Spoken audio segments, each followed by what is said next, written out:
saya percaya apa yang menjadi statement Pak Presiden sebelum delegasi dikirim, Pak Presiden masih bulat, masih kuat untuk bagaimana bisa terselenggara dengan catatan-catatan. Maka effort PSSI untuk bisa lobby ke FIFA menurut saya perlu mendapatkan dukungan kita semuanya. Ada kok banyak skenario yang bisa kita lakukan terhadap soal itu. Ini negara demokrasi. Yang paling penting jangan dicampur adukan. Sudah saya sampaikan kan, jangan dicampur aduk, ada wilayah politik, ada wilayah olahraga. Yang menolak keras kedatangan timnas Israel itu adalah mereka misalnya pendukung Anies Baswedan. Sementara yang mendukung datang adalah mereka yang pro Ganjar Pranowo dan Jokowi.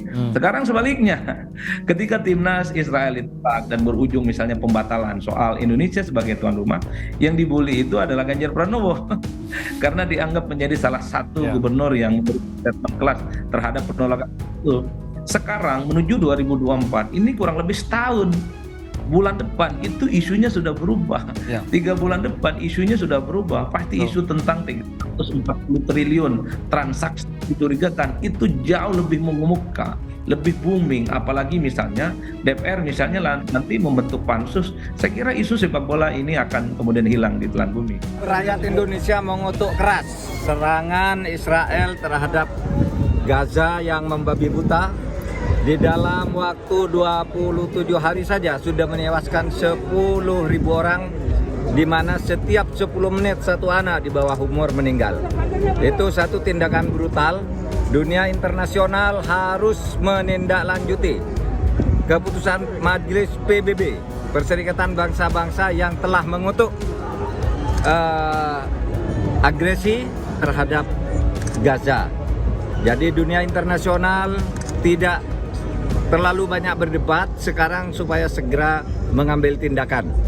Pemerintah Indonesia konsisten seperti dikatakan oleh Presiden pertama Republik Indonesia Insinyur Soekarno, bahwa Indonesia tidak akan punya hubungan diplomasi dengan Israel sebelum Palestina merdeka. Kalau saya bisa membuat statement dan menggagalkan pekerjaan sebesar ini, memangnya otoritasnya ada di mana?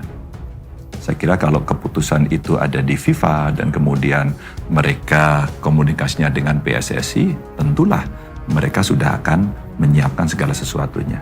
Maka di dalam pernyataan saya itu sebagai kader partai, saya menyampaikan cerita bagaimana kesejarahannya, bagaimana kemudian potensi-potensi yang kemungkinan bisa merugikan kita itu. Maka kami dorong agar U20 bisa berjalan, bisa terselenggara, tanpa Israel.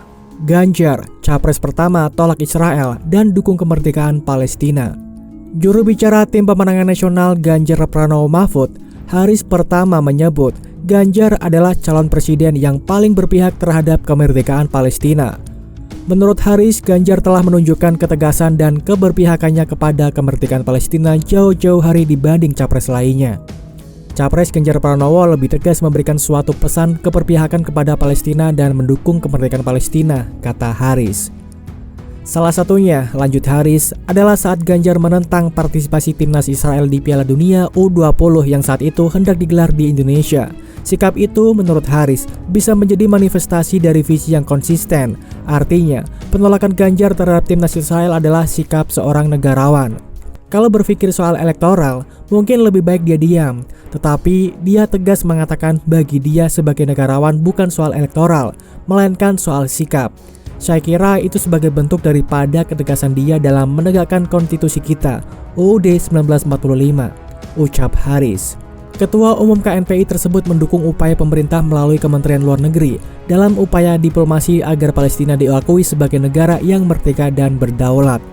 Kami dari tim pemenangan nasional Ganjar Mahfud mendukung penuh upaya konsisten pemerintah dalam mencari solusi penyelesaian konflik di Palestina, juga dalam mengirimkan bantuan kemanusiaannya, ujar Haris. Bahkan Haris menyampaikan dukungan penuh terhadap Majelis Ulama Indonesia yang telah mengeluarkan fatwa nomor 83 tahun 2023 tentang hukum dukungan terhadap perjuangan Palestina. Pada prinsipnya, kami dari TPN Ganjar Mahfud sangat mendukung fatwa MUI itu, ucapnya. Piala Dunia U17 Indonesia mulai berlangsung sejak 10 November hingga 2 Desember 2023. Di sisi lain, calon Presiden Ganjar Pranowo dan sejumlah politisi termasuk Gubernur Bali I Wayan Koster sempat menyulut kontroversi ketika dirinya menolak timnas Israel ke Indonesia dalam Piala Dunia U20. Diduga penolakan itu satu di antara jadi penyebab batalnya Piala Dunia U20 dari Indonesia. Kini kontroversi itu berbalik. Saat ini penolakan terhadap Israel justru meningkat ketika argesi negara Zionis itu atas Palestina semakin menjadi-jadi. Ganjar di sejumlah kesempatan mengungkapkan alasannya menolak timnas Israel. Hal itu disampaikan secara langsung pada talkshow eksekutif di acara Mata Najwa. Dalam pernyataannya, Ganjar menegaskan bahwa Indonesia memiliki komitmen dalam menciptakan perdamaian dunia. Kita punya komitmen untuk ikut dalam perdamaian dunia, khususnya mendukung Palestina, jawab Ganjar Pranowo. Dia juga menyinggung politik luar negeri Indonesia yang bebas aktif dan mendukung perdamaian dunia. Dia menyatakan secara konsisten membela Palestina. Selain itu, Ganjar Pranowo mengaku jika alasan penolakan juga berdasarkan Permenlu Nomor 3 Tahun 2019 tentang Panduan Hubungan Luar Negeri oleh pemerintah daerah. Bab 10 peraturan tersebut, yang menjadi salah satu dasar penolakan Ganjar, menjelaskan mengenai panduan hubungan internasional antara Indonesia dengan Israel. Sama dengan Ganjar Pranowo, Sekretaris Jenderal atau Sekjen PDIP Hasto Kristianto menegaskan sikap partainya tegas mendukung kemerdekaan Palestina. Dia kemudian menyinggung aksi penolakan Ganjar Pranowo yang agar tim Israel tidak ikut berlaga pada Piala Dunia U20 di Indonesia pada Maret 2023 lalu. Sebagai kader PDIP, Ganjar dinilai sudah memegang teguh amanat Bung Karno untuk terus mendukung kemerdekaan Palestina. Maka mengapa ketika Israel mau datang dengan kesebelasan sepak bola, kami langsung menyampaikan sikapnya, kata Hasto. Prabowo Subianto sumbang 5 miliar. Ketua Tim Kampanye Nasional Prabowo Subianto Gibran Rakebuming Raka, Rosan Perkasa Roslani mengungkapkan, Prabowo menyumbangkan uang pribadinya sebesar 5 miliar untuk diberikan kepada rakyat Palestina. Hal tersebut Rosan sampaikan dalam acara dialog keumatan bertajuk We Love Palestine yang diselenggarakan oleh iRelief di Jakarta Theater.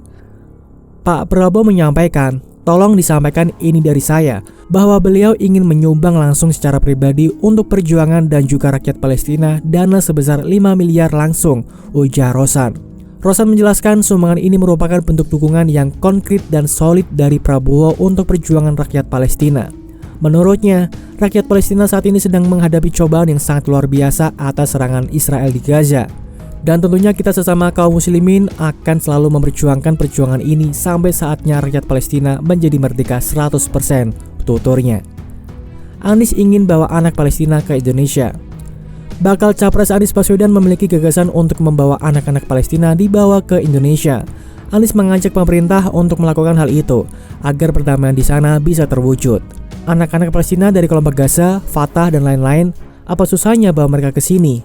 Lihat mereka kehidupan di sini, bisa ratus, bisa ribu tinggal di sini. Melihat bagaimana kita bisa bersatu, tenang, teduh. Bawa pengalaman itu mereka pulang, kata Anies saat pidato dalam acara Arah dan Strategi Politik Luar Negeri di Gedung CSIS Jakarta.